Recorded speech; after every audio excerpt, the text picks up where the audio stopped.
Good morning. Wow, I'm booming today. It must be because, okay. Must be because of the weather. I'm impressed that you're here. I mean, I was the same way, just like Brian said. I woke up this morning, I said, I'm not going to church. My wife said, you have to. So she made me get up and get going. It's nice to have the rain, isn't it? But I also recognize that we are among family and friends, and as where I grew up, we're among home folk, because if you came, that's who you are in this rain. And I know that school is started for some people. How many people's school has started already? Okay. How many people's school starts this next week? How many people are just glad they don't have school-age kids? Okay, that's what I thought. Yeah, it's all good. We've been talking about looking at the life of Joseph in the Old Testament and talking about dreaming big. And, dreams are really kind of a funny thing, because I dream every night. Do you?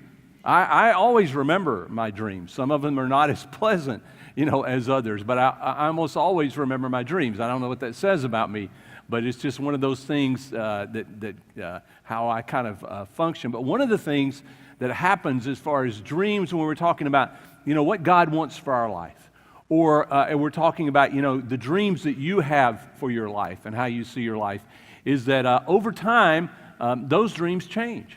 And the way they work their way out changes. I would say most of us would look at our life and say, the dreams I had as a kid, not only they didn't turn out that way, they didn't look that way. As I look at life now, they couldn't turn out that way. Life has changed so much, it doesn't even look like that. I think the same thing you would, as you go back and look at Joseph's life, he would relate it the same way. Remember the dream that he had, that his grain that he had bundled up, stood up in the field, and the grain bundles that his brothers bundled together bowed down to his. Now, for a 17-year-old, that's pretty intoxicating, isn't it? Here's the dream. You guys are all going to bow down to me. It all fits very well with Joseph's life. Joseph understood life in the land that we call Canaan or Israel now, and they're nomadic. They move around. They're herdsmen. They take care of sheep and animals and things like that. And so he looks at his life and says, what this means to me is that, one day this is all going to be mine, and you guys will all work for me. That fit really well into the scenario of Joseph's life. He already at 17 years old was the favorite of his father. His father Jacob treated him better than he treated the other brothers. He had a coat, some kind of garment that his father had made for him that was different, set him apart from all of his brothers. Didn't go well with his brothers, right? But it really went well for Joseph. So for Joseph to interpret the dream in that way, or to say this is what the dream means, absolutely makes sense. It absolutely does. The same is true in your life and in my life. When you're a teenager and you have certain dreams about your life, it's absolutely makes sense that you would interpret them a different way. The question is that what God is saying? Is that what God is trying to impress upon us? Years ago, a young guy was starting a church, and we had a big meeting of a lot of pastors, and in the meeting, he's sharing, and he's saying, as things got a little heated and contentious about new churches, old churches, which way is it going, what's right? He said, I have to be honest with you guys. I look at all you guys and I think you blew it. That's what he said. He said, you didn't do the right thing, and I can do it better than you can. Now, I'll go ahead and tell you that, how I responded to him. I told him, you go for it, baby. That's what I told him. I said, because if you're a young guy, that's how you should see it. It makes perfect sense that you would see it that way. Now, in private, as I was talking to him, this is what I told him. I said, now, here's going to be one of the big tests of your life. One day, down the road, when you become one of the old guys, or one of the established guys, and a young guy stands up and says, you blew it. I can do it better than you can do it. How are you going to treat that guy? How are you going to respond to that? Incidentally, he has become one of the guys that was established. He built a really nice church, a big church. One of his young guys did stand up and say, you blew it. He fired him. So just let you know, it's a whole, it's true. It's a true story. And it's a whole different thing. And I reminded him of this when this happened, and he said, I don't remember saying that. I said, I know you don't. None of us do. Because we get locked into our ways as we get older. In fact, for some of us, we get really frustrated with the ways that we thought it was going to work out, and it didn't work out that way. It didn't work out that way. Because it just doesn't look the same. It doesn't feel the same. I've had people before, just to let you know, who've come to church before. We've had people that work with them or meet them, and they'll see one of you. Maybe me also, would somebody walk in shorts and say, I'm out of here. I'm not going to a church where someone comes in wearing shorts. Okay, listen, that has nothing to do with theology. It has nothing to do with who God is. It only has to do with what style you prefer or what you think it should look like. Another friend, my age, he's working with a church that is just blown up. Young guy, I mean, it is going gangbusters, going really well. Someone posted a video of that church.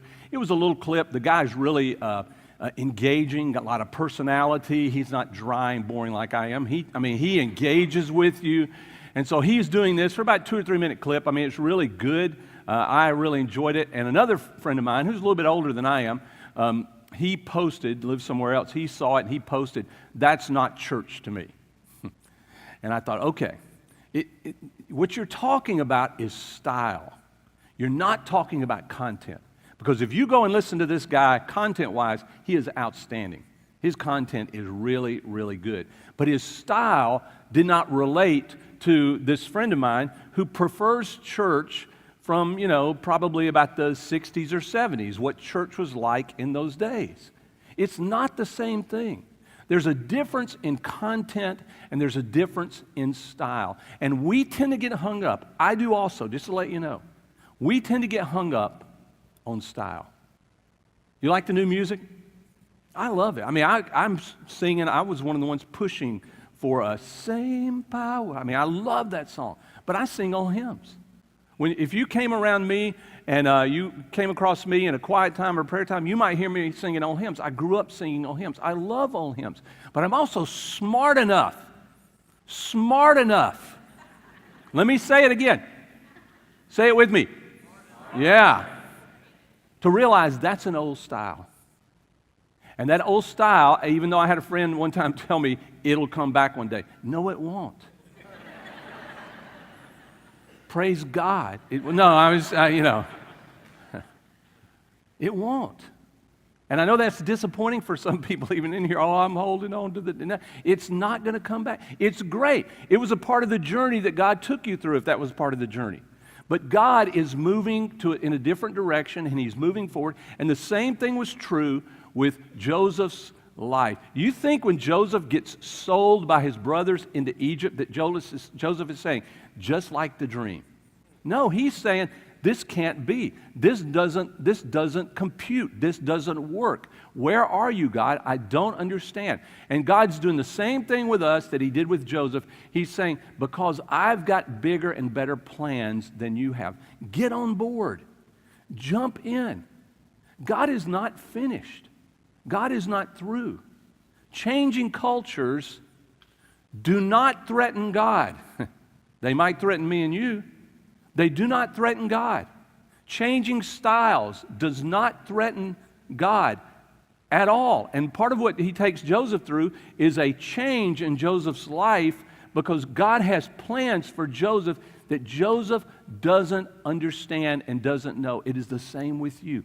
But God gives dreams and promises so that you would understand that He has plans for you.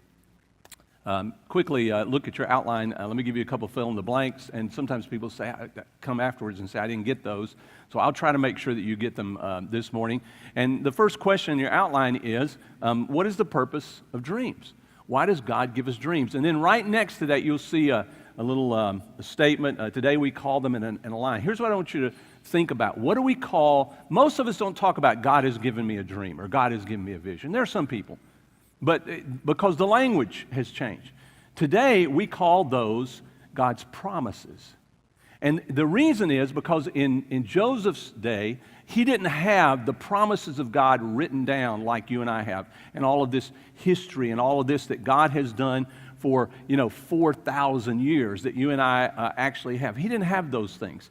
So this was a dream, to him, a vision to him. Abram, who became Abraham. Remember, God gave him a dream and a vision. He didn't give him a book and say, here, read this that's been written down. He leaves and he follows a dream that God gives him. It's how God spoke to him. And you can go back in the New Testament and see that even the New Testament writers talk about this. This is the way God used to speak.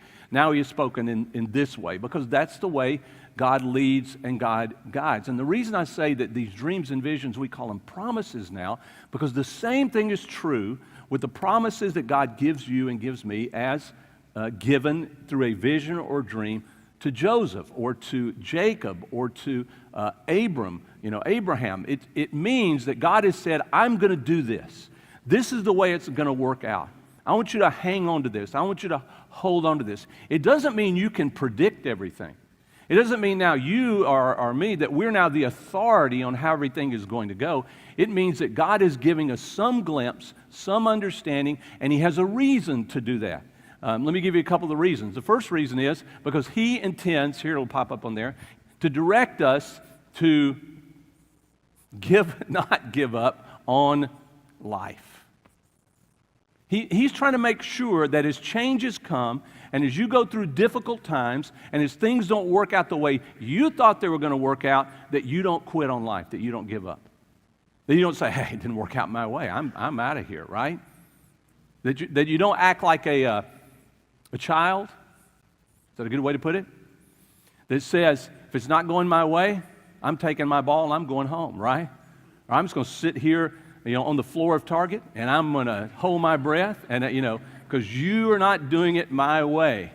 And instead, God says, listen, I have plans. I have dreams for you. He had plans and dreams for Joseph.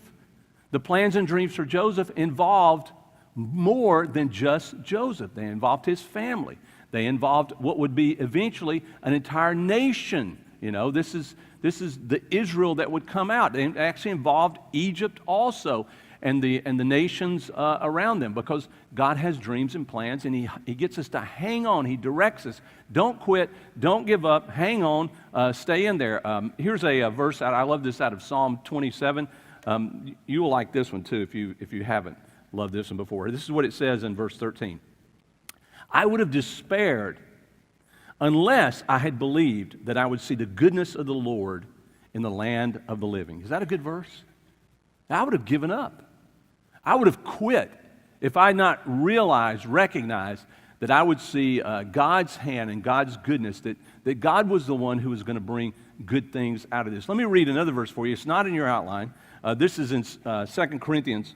Paul writes this letter, and let me read what he wrote, because sometimes when you actually read what is written there, it goes sort of counter to how we tend to see it or how we want to see it. And this is one of those, I think, in the opening of the letter that he writes that goes exactly that way. This is what it says, 2 Corinthians chapter 1, verse 8, if you want to write this down. This is 8, 9, and 10. Here's what he writes to them. He says, for we do not want you to be unaware, brethren, of our, catch this, of our affliction which came to us in Asia, that we were burdened excessively beyond our strength, that we despaired even to death. He's saying we thought it was over. We thought we were going to die. We thought all hope was gone. This is Paul. This is not some newbie in this. This is someone writing as kind of the overseer, father, the director of their lives. He said, I don't want you to be mistaken. This is where we were. And then he says in the next verse, indeed, we had the sentence of death within us. In other words, we'd become convinced that it was over so that we would not trust in ourselves. That means so that we would not trust in the way we see and understand. That's a hard shift, isn't it? But wait a minute. So give up hope? That's kind of what he's saying. We were at that point where we'd given up hope and we couldn't figure it out ourselves. He says, but we're not trusting ourselves, but in God who raises the dead. who delivered us from so great a peril of death, and will deliver us, he on whom we have set our hope. Now that's a pretty amazing statement by Paul, isn't it? But this is what he is saying. Listen, God is the one who sustains us. God is the one who, out of complete despair, out of there is no hope, it's not going to work out, we don't see how it can possibly, not be a disaster, and yet God is the one who brought us out of it so that our hope would not be in us and how we see it and our strength, but in God himself. God brings you and I to those same points for that same reason. I know we don't like it when he does, but so that we would understand that God is the one who is our strength and our hope. It's not us and how we figure it out and that we can see it and we know the dream, because that's my tendency, yours is also, is for it to become about me. Am I a part of it? Am I involved in it? Absolutely. But he's trying to teach us, just like he taught Paul, to somehow see God in the situation. I know you might think, well, are you one of those people who just sees God in every situation? The answer is no, I don't. But God is in every situation. I may not see it, but God is in every situation. And there is a day that will come that you will look back, and I will look back, and in every situation of our lives, we will look back and say, God was in it.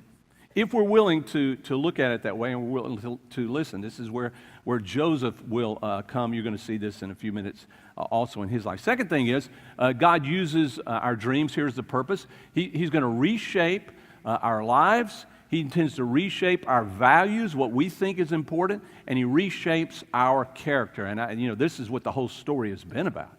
I mean, seeing Joseph's values even, regenerated and reshaped, and seeing the brothers, it just changed. Everything that they thought was valuable, a lot of those things now they say, we realize those things aren't valuable at all. And the things they'd given up on, including, Joseph, I mean, they thought he was, at this point, they still think he's dead. And but God changes all of that. And how they act and how they live. In fact, the brothers really go through a real test of whether or not their character will change, and it does. But it only changed because they were at a point of desperation, and like Jacob, they learned the only thing we can count on is God's compassion. And the third thing is God uses dreams to reveal what he is really like, the character of God himself. And it's the only way that we see what God is really like is when we hold on to the promises God has given us and the truth that God will not fail us and that he will always be there. It has become, as Paul said, our hope. And then holding on to that, not because I can figure it out, I can tell you how it's all going to work out, but I know God is true. I know God is faithful. You hold on to that, and then God, through that, he proves himself. So here's Joseph and his brothers. If you've kept up with the story, they've come back the second time. They brought Benjamin with them. They leave with Benjamin. It's all a setup, and Benjamin is found with money and a silver cup. And he's brought back, and so they're brought back in front of Joseph a second time. And so they've really gone through the test where they don't sell out their brother. They don't do all the things that they did before. It's really humbled them. And this is what it says there in chapter 45 of Genesis. It says, Joseph could stand it no longer. This is kind of the Popeye verse, right? Stands it no longer. And he says, there were many people in the room, because Joseph's a big, important guy. And he said to his attendants, out, all of you. So he was alone with his brothers when he told them, this is the first time, who he was. Then he broke down and he wept. Because, see, this is a real fulfillment for Joseph. When Joseph's remembered the dream, when he sees his brothers bow down before him, it says, and he remembered the dream. This is a restoration for Joseph. It says he wept so loudly, the Egyptians could hear him. And word of it quickly carried to Pharaoh's palace. I am Joseph, he said to his brothers. Is my father still alive? Listen to this. But his brothers were speechless. Yeah.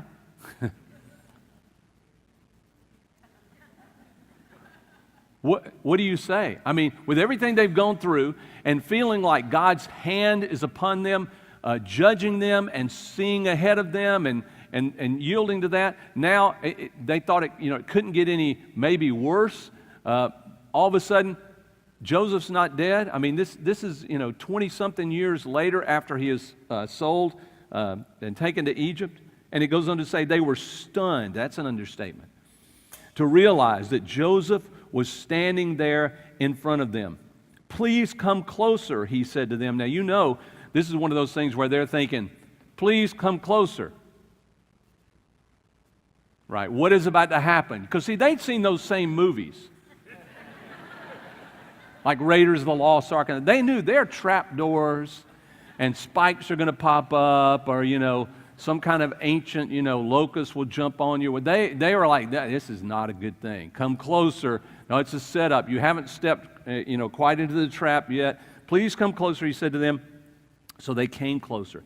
And he said again, I am Joseph, your brother. Now catch this, whom you sold into slavery in Egypt. Now that just confirms to them, yep, it's about to be over. Because he's about to exact his revenge because he has the ability to do that. But then he adds, listen to this in verse 5. We're talking about how God reshapes us, right? And it's strange. Joseph says, but don't be upset and don't be angry with yourselves for selling me to this place and to this place. How can he say that? How can he say, don't worry about this. Don't let this, be a threat to you. That doesn't even make sense. Of course, it was painful for Joseph. Of course, the betrayal was just monumental. How could he make a statement like this? What has changed in Joseph that Joseph could say something like this? And look what he says, verse number, the very next sentence. He says, it was God who sent me here ahead of you to preserve your lives. This famine has ravaged the land for 2 years, and it will for the next 5 years more, and there will be neither plowing nor harvesting. God has sent me ahead of you to keep you and your families alive and to preserve many survivors. So here's Joseph's conclusion. Listen to this. Here's a change.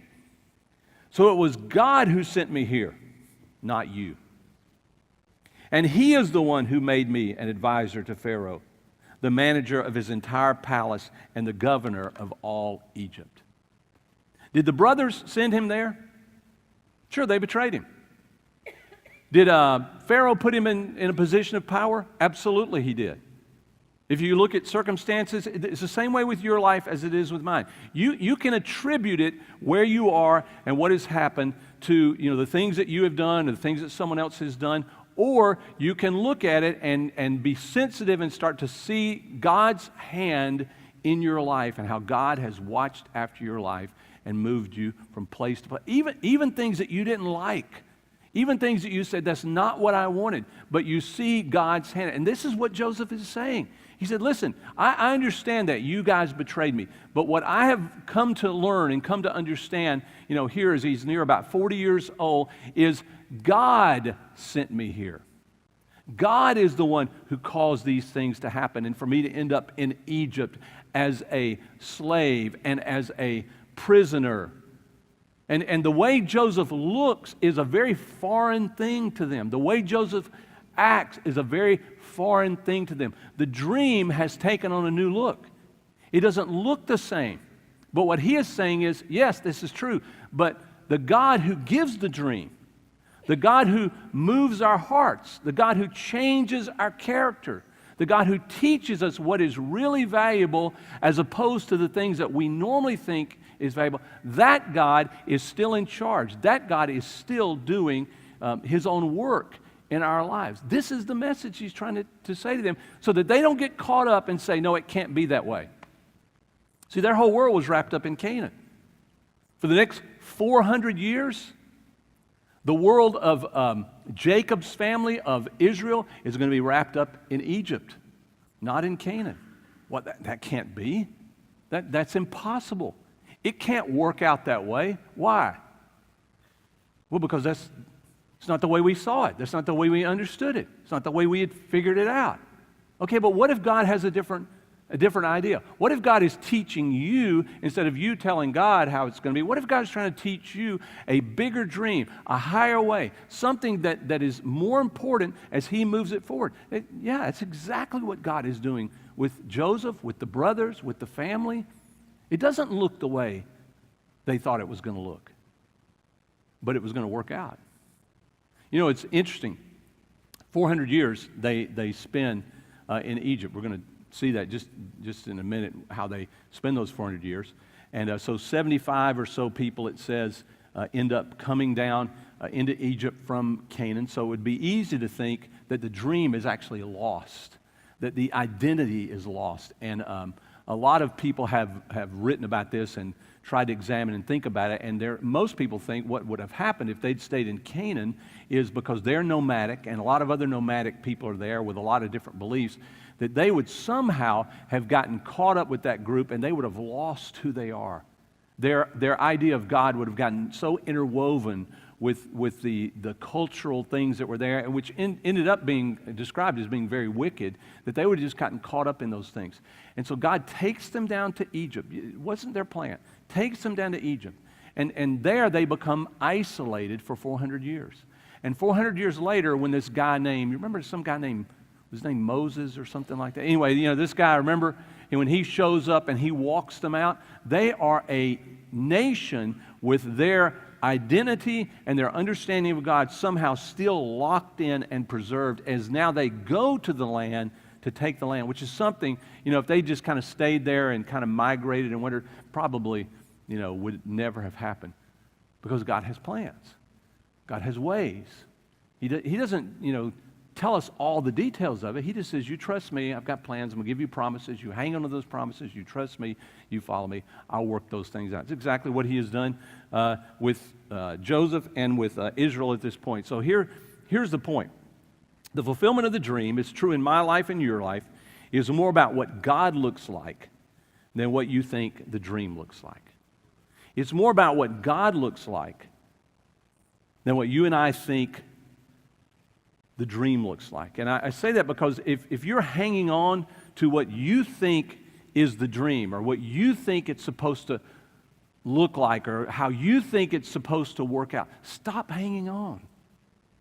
Start hanging on to the God who gives the dream, and the God who reveals himself in the midst of the dreams, in the midst of our cultures and our circumstances and what we're doing. When you do that, listen, when you do that, people will see God in you, rather than seeing someone that says, no, it has to be this way, who's maybe stuck in a time warp, right? Or in some kind of understanding of how things are supposed to work out, and they're spending their life mad because of changes, and they're spending their life upset because of changes, rather than looking at it and seeing God's hand in it. And the truth is, the changes are just God taking things forward to a conclusion that he has promised, and that he is the one who will make sure that conclusion comes about. He's the one who's faithful.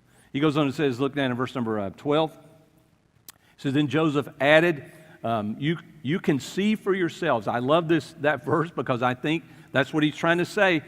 What do you see? What are you looking for? You can see for yourselves, and so can my brother Benjamin, because he is there, the youngest, that I really am Joseph. I think that's a big deal, because what he's saying is, it's kind of a metaphor. Listen, if you will learn, if you will listen, hang on to God's promises, you will be able to see for yourself that it is God that does these things, not the people that you think is doing these things. He says, go tell my father and my honored house, of my honored position here in Egypt. Describe for him everything you have seen, and then bring my father here quickly. See, everything that they've seen has been wonderful. I mean, Egypt is so far above, you know, where they came from. There's so much there. There's food there. There's technology there. There's just a whole different world in this place than where they had come from. And it is a picture that God is taking us to a better place. It is a picture that God's direction for our lives is better than our direction for our lives. Now, like I said, they're going to go back to Canaan. But it is a picture for them, and he's saying, go back and tell my father Jacob of these things. Interesting, when they go back, Jacob doesn't believe him, right? Because Jacob said, yeah. I lost my son Joseph. Simeon's been locked up in Egypt. Y'all took Benjamin. And everything that Jacob has held on to, he thinks it's over. I've lost it all. He doesn't believe them until he looks at all that they brought with them from Egypt in order to supply them to go back. And he looks at it and he gives in and he says, maybe this is true. And he decides that he will go back. So here are a couple things I think that are pretty applicable as far as you and I allowing God to be the one who shapes our dreams and the fulfillment of it. First of all, the fulfillment, it's always beyond it was for them, what they could imagine.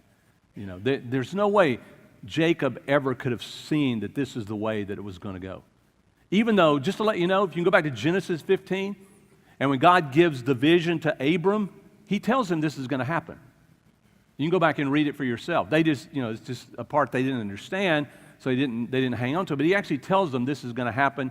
You're going to go back, and he talks about 4 generations representing the 400 years and all this. So it's all there, so that when they look back at it, they realize it actually said that this is the way it was going to be. We just didn't know what that was going to look like. Second thing is, and I love this, you got to fill this blank in. If you don't have a pencil with you, just bite your finger. Blood will work. Here we go. This is really good.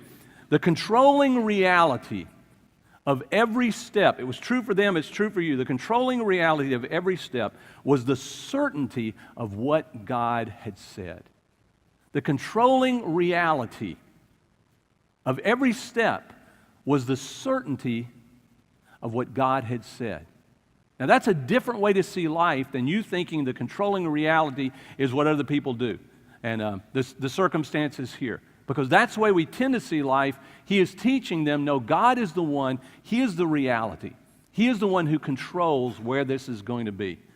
And all of a sudden, when you shift to understanding life that way, you adjust. You shift when things shift. Because God still becomes the controlling reality, not the things that we thought were before. And number 3, that certainty, what God has said, who God is, that certainty was absolutely good news worth sharing. Because they said, hurry, go back. Joseph said, hurry, go back and get my father. Go back and tell him. He didn't believe at first, but finally he latches on to the good news and he comes. Because that is just kind of one of those things that bubbled over in their life. Dad, you won't believe it. Can you imagine when they came up to Jacob and they said, Joseph is still alive? It's not recorded in here, but I know Jacob said, I thought you told me he got killed by a wild animal. I know, Dad. It's so wonderful that it's okay to say, I know, we lied to you. We sold him into slavery. We killed an animal, put the blood on there. There were no DNA tests, so you couldn't tell it was animal blood. And, it was all a sham. We did it because we were jealous, and we're pretty bitter. We didn't like how you treated Joseph better than you treated us. And, the good news about who God is and what God has done is so wonderful. It's okay. You can admit your mistakes. You can admit your faults. You can say, we blew it. We didn't understand the dream. We didn't understand even in Joseph's dream about us bowing down to him that this was actually going to be about our rescue, good for us. We didn't understand that, so we completely blew it, Dad, but you've got to come see it. You've got to come down and see who Joseph is and what is there. You've got to come do this. That certainty, the fact that God has made a promise and the promises come true, is certainly something that's worth sharing. And then if you want to jump to chapter 47, this is what it says, because he comes down, and this is all between there is the journey, and it says that then Pharaoh said to Joseph, now that your father and your brothers have joined you here, choose any place in the entire land of Egypt for them to live. You may not know this part, that this is actually how it worked. And it says, he says, give them the best land of Egypt. That was because Pharaoh loved Joseph so much. He didn't take offense. He said, just go and take the very best. Bring your family down. It was 75 people. He says, let them live in the region of Goshen. And if any of them have special skills, put them in charge of my livestock also. Let them run all this. Then Joseph brought his father Jacob and presented him to Pharaoh. And catch this part. I love this because this is a big change. Jacob blessed who? Pharaoh.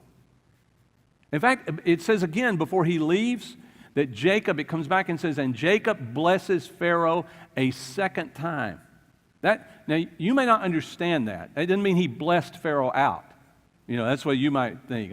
It meant that he spoke a blessing of God's favor on Pharaoh and that God would reward. He is blessing Pharaoh the way he might bless one of his children because he loves them so much. It is a total different way that Jacob sees life because of what God has done and because he realizes how faithful God is and what God is capable of. I know a lot of people say, I'm looking for a life change. I don't like what I've become. I don't like what is happening to me. I don't like, internally, what is happening. I'm looking for a life change. Listen, what he's saying is that God is the life change. All of a sudden, when you see it differently, when you understand that everything that you go through, you may not be able to see God's hand in it, but God's hand is in it. Of course it is. And you hold on to the promises that God has given you, that God will be faithful and He will take me through, and somehow there's a place that I'm going to end up one day, as the Psalm said, and I'm not going to despair because I know that it is going to be a good place. It's going to be a wonderful place. God has not planned disaster for my life. God has planned good things. And then when things happen, you begin to see things differently. You see the hand of God where other people see the hand of people. You see God working and God moving where other people, they don't see it. They miss it. Brings me to the last one. What happens to the dreams is it changes how we treat other people. It does. In fact, there's probably nothing in life that so reveals how you see life as how you treat other people.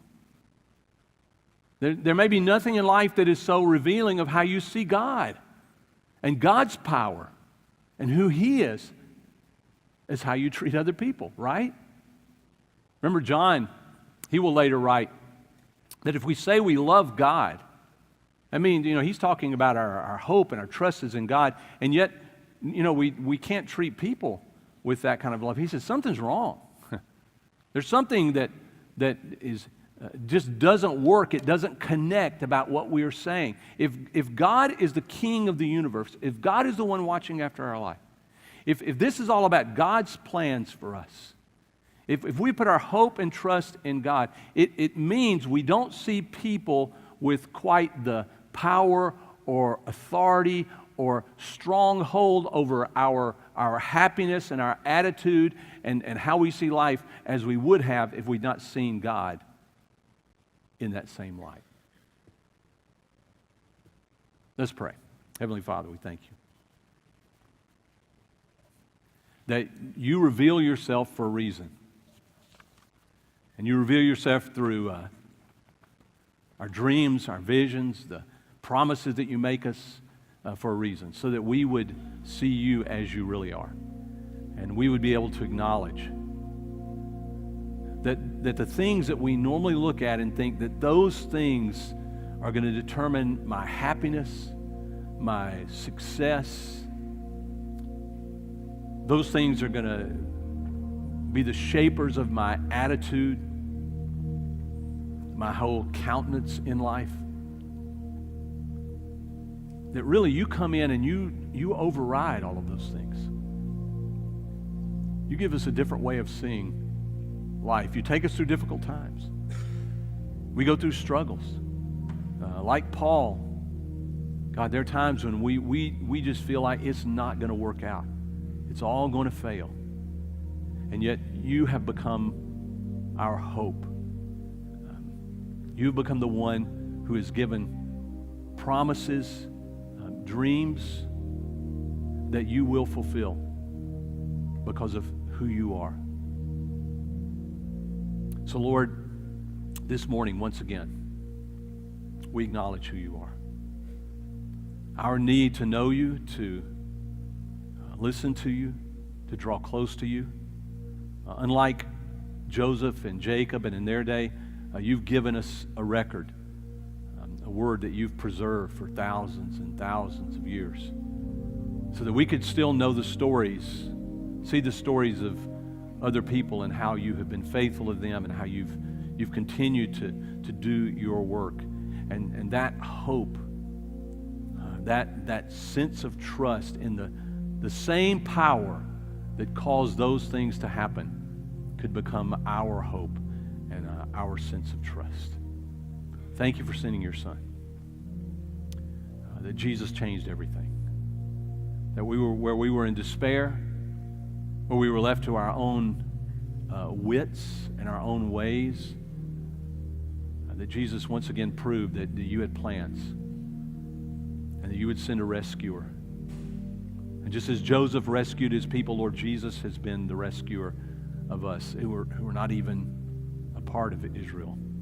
We were outside, nothing to do with the nation, and yet your love and your compassion sent Jesus to the earth to give his life, to set us free, so that we could see life in a totally different way.